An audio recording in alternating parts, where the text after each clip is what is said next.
دراز کرتے ہوئے آج ہم سورۃ الماعون کی تلاوت کریں گے انشاءاللہ اور اس سے کچھ استفادہ کرنے کی کوشش کریں گے۔ اعوذ باللہ من الشیطان الرجیم، بسم اللہ الرحمن الرحیم۔ أرأيت الذي يكذب بالدين فذلك الذي يدع اليتيم ولا يحض على طعام المسكين فويل للمصلين الذين هم عن صلاتهم ساهون الذين هم يراءون ويمنعون الماعون صدق اللہ العظیم۔ ٹرانسلیشن۔ اللہ کے نام سے شروع جو نہایت مہربان رحم والا۔ اللہ beginning with the name of the most gracious, the most merciful۔ بھلا دیکھو تو جو دین کو جھٹلاتا ہے، پھر وہ ہے جو یتیم کو دھکے دیتا ہے اور مسکین کو کھانا دینے کی رغبت نہیں دیتا، تو ان نمازیوں کی خرابی ہے جو اپنی نماز سے بھولے بیٹھے ہیں، وہ جو دکھاوا کرتے ہیں اور برتنے کی چیز مانگے نہیں دیتے۔ کیا مطلب ہے اس کا، ذرا غور کرتے ہیں۔ اس آیت کا کچھ شان نزول ہے۔ why this verse, why this surah, why this chapters was revealed۔ ایک قول یہ ہے کہ آیت عاص بن وائل سہمی کے بارے میں نازل ہوئی اور وہ قیامت کے دن کا انکار کرتا تھا، برے کام بھی کیا کرتا تھا۔ اور دوسرا قول یہ ہے کہ آیت ولید بن مغیرہ کے بارے میں نازل ہوئی۔ تیسرا قول یہ ہے کہ آیت ابو جہل کے بارے میں نازل ہوئی۔ ابو جہل نے ایک یتیم کی پرورش کی ذمہ داری لی تھی۔ Abu Jahl had taken the responsibility, the undertaking of looking after one orphan child۔ ایک دن وہ یتیم ننگے بدن اس کے پاس آیا اور اپنے مال میں سے کچھ طلب کیا، اس نے اسے دھکے دے کے نکال دیا۔ قریش کے سرداروں نے اس یتیم سے کہا کہ رسول اللہ کی بارگاہ میں چلے جاؤ، وہ تمہاری سفارش کریں گے تو ابو جہل تمہیں منع نہیں کر سکے گا۔ اللہ اکبر۔ پھر کہ گلی گلی تباہ ٹھوکریں سب کی کھائے کیوں، دل کو جو عقل دے خدا تیری گلی سے جائے کیوں۔ تو ان لوگوں کا مقصد اصل میں یہ تھا کہ وہ رسول اللہ صلی اللہ علیہ وسلم کا معاذ اللہ مذاق اڑانا چاہتے تھے، کیونکہ قریش والے تھے، وہ ایمان والے نہیں تھے، قریش تھے لیکن ایمان والے نہیں تھے۔ لیکن یتیم کو یہ نہیں پتا تھا کہ وہ مذاق اڑانے کی خاطر ایسا کر رہے ہیں۔ وہ حضور علیہ الصلوۃ والسلام کی بارگاہ میں حاضر ہوا اور اپنی فریاد پیش کی، اور حضور صلی اللہ علیہ وسلم کا تو معاملہ یہی تھا کہ وہ کسی محتاج کو اپنی بارگاہ سے خالی لوٹاتے ہی نہیں تھے۔ آتا ہے فقیروں پہ انہیں پیار کچھ ایسا، خود بھیک دیں اور خود کہیں منگتا کا بھلا ہو۔ تو حضور علیہ الصلوۃ والسلام اس یتیم کو لے کر ابو جہل کے پاس گئے۔ اس نے رسول کریم صلی اللہ علیہ وسلم کو دیکھتے ہی کہا مرحبا مرحبا مرحبا، اور یتیم کا مال اس کے حوالے کر دیا۔ جبکہ ابو جہل جیسا دشمن آپ جانتے ہیں، لیکن ہمت نہیں بھی اس کی، جلال بھی تھا، حضور کا رعب تھا، فوراً مال اٹھا کر کے دے دیا۔ یہ دیکھ کر قبیلہ قریش کے لوگ جو تھے، جنہوں نے یہ سوچا تھا کہ اب ان کا مذاق ہوگا، ابو جہل دے گا نہیں اور پھر ہم جس مقصد میں آگے بڑھنا چاہتے ہیں وہ ہمیں حاصل ہو جائے گا کہ ہم مذاق اڑائیں گے معاذ اللہ، تو اس نے شرم دلائی ابو جہل کو ان لوگوں نے، اور کہا تو اپنے دین سے پھر گیا، کیا مسلمان ہو گیا ہے؟ ابو جہل نے کہا خدا کی قسم میں اپنے دین سے نہیں پھرا۔ اصل بات یہ ہے کہ جب میں نے ان کی دائیں بائیں طرف دیکھا تو ایک نیزہ مجھے نظر آیا اور مجھے ڈر لگا کہ اگر میں نے ان کی بات نہیں مانی تو یہ نیزہ مجھے پھاڑ ڈالے گا۔ اللہ اکبر۔ یہ ہے میرے آقا صلی اللہ علیہ وسلم کا مقام۔ اور ایک قول یہ بھی ہے کہ یہ آیت کسی خاص آدمی کے بارے میں نازل نہیں ہوئی، أَرَأَيْتَ الَّذِي يُكَذِّبُ بِالدِّينِ فَذَلِكَ الَّذِي يَدْعُ الْيَتِيمَ، بلکہ اس میں ہر وہ شخص داخل ہے جو قیامت کے دن کا انکار کرتا ہے۔ whoever it is who is not accepting that there is a day of judgment or the day of Qiyamah, so the person who rejects this is included in this۔ اس کی وجہ یہ ہے کہ انسان کا نیک اعمال کرنا، گناہوں سے رکنا، ثواب میں آگے بڑھنا، عذاب سے ڈرنا، لذتوں سے بچنا، تو یہ سب اللہ کے خوف سے ہوتا ہے۔ اور جب وہ قیامت کا ہی منکر ہوگا، جب اسے اس کا احساس ہی نہیں ہوگا کہ مجھے جواب دینا ہے، اللہ کی بارگاہ میں حساب دینا ہے، تو پھر وہ کچھ بھی نہیں چھوڑے گا، وہ ساری نفسانی خواہشیں پوری کرے گا، ساری لذتیں پوری کرے گا۔ اس سے ثابت ہوا کہ قیامت کا انکار کرنا کفر ہے، اور گناہوں کی تمام جتنی قسمیں ہیں اس کی بنیاد ہے یہ کہ جو قیامت کا ہم جو کل وہ پڑھتے ہیں نا صفت ایمان مفصل، ایمان مجمل، تو اس میں والیوم الآخر جو ہم پڑھتے ہیں، قیامت کے دن پر میں ایمان لایا، وہ کتنا ضروری ہے۔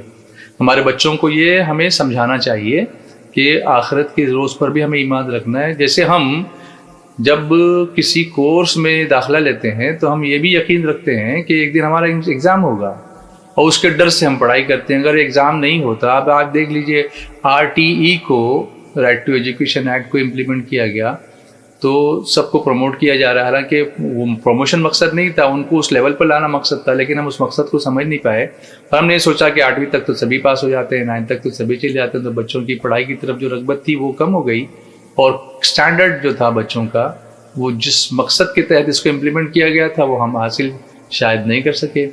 تو ایک دن کا ایک حقیقت کا علم ہونا چاہیے کہ ایک دن ہم سے حساب دیا جائے گا، اور وہ دن روحانی اعتبار سے، دینی اعتبار سے، اسلامی اعتبار سے روز جزا ہے، قیامت کا دن ہے، مالک یوم الدین، اسی لیے ہم اللہ تبارک و تعالیٰ کو کہتے ہیں۔ تو اس آیت اور اس کے بعد والی جو 2 آیتیں ہیں اس کا خلاصہ یہ ہے کہ اے انسان، کیا تم اس شخص کو پہچانتے ہو جو دلیلیں بالکل کلیئر ہونے کے باوجود حساب کا انکار کرتا ہے، جزا کا انکار کرتا ہے، امتحان کا انکار کرتا ہے؟ اور اگر نہیں پہچانتے تو سنو، یہ وہ شخص ہے جو اپنے کفر کی وجہ سے یتیم کو دھکے دیتا ہے، ڈانٹتا ہے، مارتا ہے۔ یہ وہی شخص کرے گا جسے حساب کا ڈر نہیں ہوگا، اسے پتہ ہوگا کہ یتیم کو تکلیف دینے سے اللہ ناراض ہو جائے گا، وہ کبھی ایسی حرکت نہیں کرے گا۔ اس کے ساتھ ظلم کر رہا ہے، اس کا حق نہیں دیتا، اس کا مال نہیں دیتا، وہ بخیلی کرتا ہے، کنجوسی کرتا ہے، دل کی سختی کرتا ہے، کمینہ پن کرتا ہے، مسکین کو کھانا نہیں کھلاتا، اور نہ ہی کسی کو اور یتیم کو کھانا کھلانے کی ترغیب دیتا ہے۔ پوری صورت کا ایک میں سمجھ نچوڑ آپ کے سامنے پیش کر رہا ہوں کہ نہ کھانا کھلاتے ہیں، نہ کسی کو ترغیب دیتے ہیں، کسی کو انسپائر کرتے ہیں کہ نہیں کسی کو کھانا کھلانا چاہیے، نہ یتیم کا مال دیتے ہیں، نہ نماز کی ترغیب اپنے اندر رکھتے ہیں، نماز کو وقت پہ پڑھتے ہیں، نہ جب پڑھتے ہیں تو اللہ ہی کی رضا کے لیے کام کرتے ہیں، ایسا بھی نہیں کرتے۔ تو اس کا مطلب یہ ہے کہ ان کا جو عقیدہ ہے وہ یہ نہیں ہے کہ اس کا ثواب ملے گا، یا نہیں کریں گے تو سزا ملے گی، یہ عقیدہ نہیں ہے۔ اگر یہ ہوتا تو وہ ایسا نہیں کرتے، ان سے یہ افعال صادر نہیں ہوتے۔ تو یتیموں کے ساتھ جو سلوک ہے اس کے بارے میں اللہ تعالیٰ سرپرستوں سے، یتیموں کے سرپرستوں سے کیا ارشاد فرماتا ہے؟ یہ سورہ نساء کی ایک آیت ہے، وَآتُوا الْيَتَامَىٰ أَمْوَالَهُمْ، اور یتیموں کو ان کے مال دے دو، وَلَا تَتَبَدَّلُوا الْخَبِيثَ بِالطَّيِّبِ، اور پاکیزہ مال کے بدلے گندا مال نہ لو، وَلَا تَأْكُلُوا أَمْوَالَهُمْ إِلَىٰ أَمْوَالِكُمْ، اور ان کے مالوں کو اپنے مالوں میں ملا کر نہ کھا جاؤ، إِنَّهُ كَانَ حُوبًا كَبِيرًا، بے شک یہ بڑا گناہ ہے۔ اسی طرح سورہ نساء کی اور بھی ایک آیت ہے، وَلَا تُؤْتُوا السُّفَهَاءَ أَمْوَالَكُمُ الَّتِي جَعَلَ اللَّهُ لَكُمْ قِيَامًا وَارْزُقُوهُمْ فِيهَا وَاكْسُوهُمْ وَقُولُوا لَهُمْ قَوْلًا مَعْرُوفًا۔ کتنا حق دیا ہے یتیموں کا اللہ تعالیٰ نے قرآن پاک کی آیتوں کے ذریعے ہمیں معلوم ہوتا ہے، اور کم عقلوں کو ان کے وہ مال نہ دو جسے اللہ نے تمہارے لیے گزر بسر کا ذریعہ بنائے، انہیں اس مال میں سے کھلاؤ اور پہناؤ اور ان سے اچھی بات کہو۔ اس طرح کی کئی آیتیں اگر ہم دیکھیں گے تو قرآن پاک میں ملتی ہیں، جس کا مزید تفصیل میں جانے کا میرے پاس وقت نہیں، کیونکہ ہمیں اپنے اگلے مہمان کا بھی بیان سننا ہے۔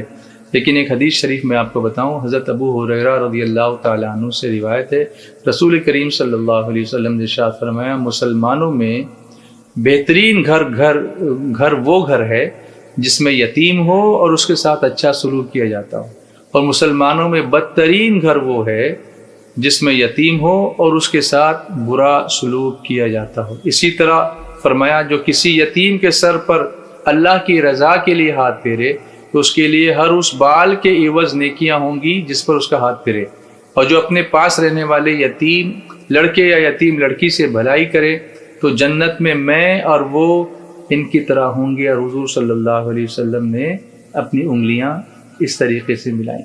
اسی طریقے سے اگلی جو آیتیں آئی ہیں اس میں مسکین کو کھانا دینے کی رغبت نہیں رکھنے کی بات، ولا یحض علی طعام المسکین، اور مسکین کو کھانا دینے کی رغبت نہیں رکھتا۔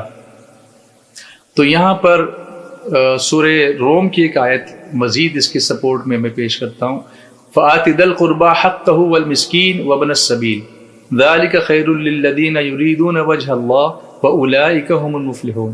تو رشتہ دار کو اس کا حق دو اور مسکین اور مسافر کو بھی، یہ ان لوگوں کے لیے بہتر ہے جو اللہ کی رضا چاہتے ہیں، اور وہی لوگ کامیاب ہونے والے ہیں۔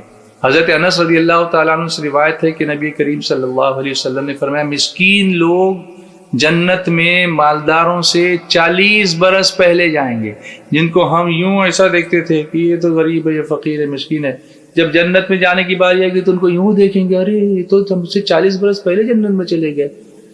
اسی طرح آپ فرمایا، اے عائشہ ام المومنین سے فرمایا، اے عائشہ رضی اللہ تعالیٰ عنہ، مسکین کو خالی نہ پھیرو، اگرچہ کھجور کی قاش ہی ہو، تھوڑا سا ٹکڑا ہو تو بھی اسے دے دو۔